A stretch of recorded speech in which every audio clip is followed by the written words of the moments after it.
Hey, welcome back to Bridal Sewing Techniques, and today we're going to talk about how to fix those floppy straps. Are you someone who has experience with a mix of sewing but is looking to get into the bridal niche? This channel is for you.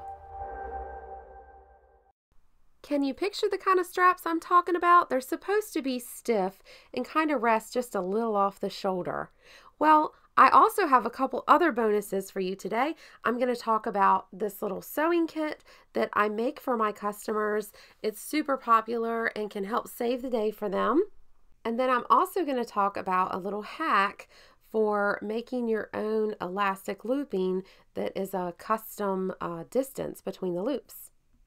Let's get started with the straps. All right, so this is the problem. I know you've probably seen it, but we're talking again about those stiff straps that are supposed to go over just over the edge of the shoulder, and they're falling down, okay? So first you need to make sure that the tension is correct, so you want to make sure that you fit the strap to them first, and then you're going to do this little trick with the boning to fix the problem. All right, so I want you to use your imagination, and the line that I'm drawing with my finger is how we're going to put the boning in the dress, okay? So it's going to go from the top inside of the strap and extend down below the bust.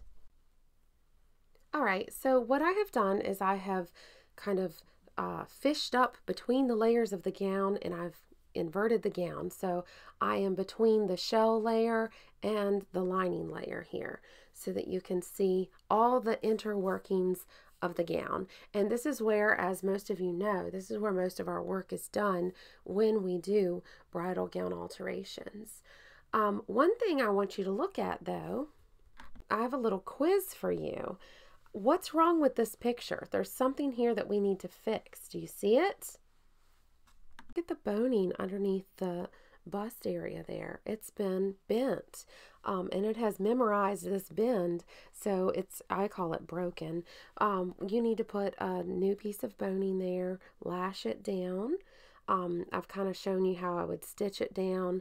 You'll see that stitch in a minute when I put in this other piece of boning, but I'm also going to link in the description down below.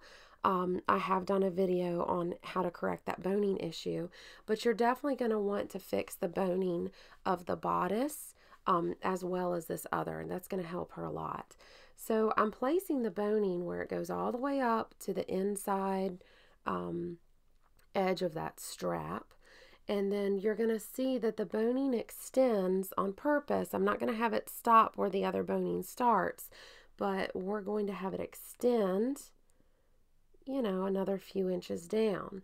So you can see how they overlap in their upward support. I hope that made sense when I was kind of wiggling the top when I moved the boning up and wiggled it. Now here's the thread I'm going to use. Nothing particularly stout. This is just my normal all-purpose thread that I use most of the time around here. So I have doubled the thread and knotted it, and I'm going to go ahead and lash this boning down, and I'm also going to I'm going to show it to you first in real time, like what I'm doing now, and then I'm going to do it 5 times fast so that you can see everything that I do, but it doesn't get monotonous.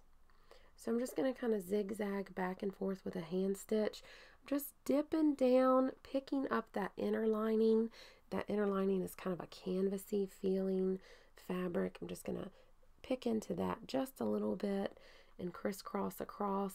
I get to dig in deeper in instances like this where it's like the seam allowance, or here in a minute I'm going to dig in real deep into that bust pad, and I'm going to go ahead and knot it off really securely there before I start a new run. As always, if you have any questions, please leave them in the comments down below, and I will be happy to answer them for you. Also, if you have a different way of doing this, go ahead and share what that is. Remember to be kind to everyone. We all have different ways of working, but just share your way of working as well. So you can see that stitch up close and the muslin stoppers that I have sewn to both ends of the boning piece so that the little plastic stays don't poke out and poke our bride, cause discomfort on the wedding day. And you can see I'm using the thread, how I've actually put it through double and then pulled it through and knotted it, so it's almost like 4 times thick. And here's the after picture. A lot of you like to ask for an after picture. I had her plop that arm down and it did just fine. Her strap did not fall. So you can see how nice and stout this is. It's super supported, and right in there is where I'm feeling the boning, but you can't see it. All right, let's talk about this. I sell these little emergency sewing kits for about 15 bucks. That covers the expenses plus just a little bit. So what I've got is a size 1 super strong needle. I've got those whisk nippers that you know I love. And I tell them that's most of the value of the kit. And then I also buy the pre-wound ivory upholstery bobbins, get them by the case, and I just bag them up together and sell them. And the brides are so grateful to have those. Now let's talk about button looping. As you know, they come in all different widths between the loops. The distances between the loops are all different strengths, different colors. And we try to stock this plethora of choices, right? But it's not always the exact distance that we need. So one little extra hack that I have for you, again, it's a hack. It's when you're in a pinch and you don't have time to buy the correct button looping. But if you have a button looping in stock that's exactly twice the distance that you need it to be, you can stack them and you can double them up. So I'm going to show you how to do this here, and I'm not going to do this super fast because I want you to see and know that when you start out, see it bunching up, that's going to be the most difficult part of the process. So don't lose heart. I'm grabbing the tails of those threads and I'm using the presser foot and lifting it a little bit here just to get it started. Here we go, full pressure. I'm going to make sure that they are stacked on top of each other perfectly. They're not going to want to do that naturally, okay? Now I'm going to put some tension on it with both fingers, and I'm going to lift the presser foot, and I'm going to free motion or applique stitch to baste these together.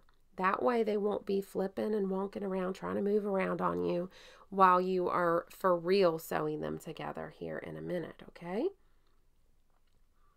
All right, so here we go again. I'm going to show you a little more in detail